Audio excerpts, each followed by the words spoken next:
I've been reading books of old, the legends and the myths, Achilles and his gold, Hercules and his gifts, Spider-Man's control, and Batman with his fist.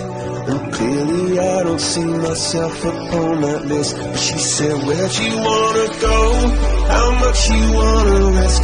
I'm not looking for somebody with some superhuman gifts, some superhero, some fairy tale bliss. Just something I can turn to, somebody I can kiss.